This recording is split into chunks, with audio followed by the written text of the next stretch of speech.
Trump सरकार की गतिविधियों ने अंतर्राष्ट्रीय प्रणाली में एक तूफान सा, एक भूकंप सा मचा रखा है. Behind what Trump is doing and his policy wonks have thought through the bare bones of the strategy and have been alluding to the imperatives of a structural and cultural reset for long.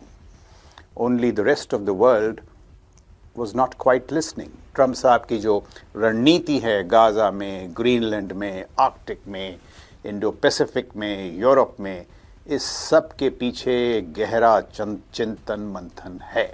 इस बात को समझना ज़रूरी है.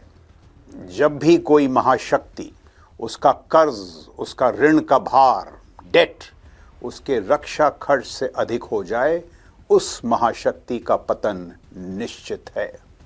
आज America की वास्तविकता कुछ ऐसी ही है. इस वास्तविकता को मागा कैंप समझता है.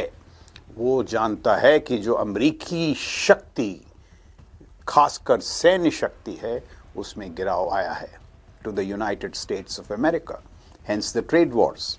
व्यापार और टैरिफ्स के क्षेत्र में जो एक युद्ध घमासान सा छिड़ा हुआ है, और ट्रंप साहब ने उसको खुद छेड़ा है, रोज उसका आकार बढ़ रहा है. इसका प्रमुख उद्देश्य है कि अमेरिकी उद्योग और अमेरिकी नौकरियों का अमेरिका में पुनर्जन्म हो. चिंतक हैं जो उनके विद्वान हैं, उनके अनुसार असली खतरा चीन है, यूरोप में नहीं. जैसे उन्होंने ज़ेलेंस्की साहब को व्हाइट हाउस में सुनाया that you don't have the cards.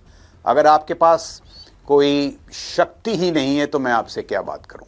अब ये ट्रंप साहब की वास्तविकता है. This is the reality of Trump. Trump साहब जो हैं एक सरफिरे राजनीतिज्ञ नहीं है, जैसे मैंने समझाने की कोशिश की. His moves have been carefully thought through. गहरा चिंतन है वो उनकी रणनीति के पीछे.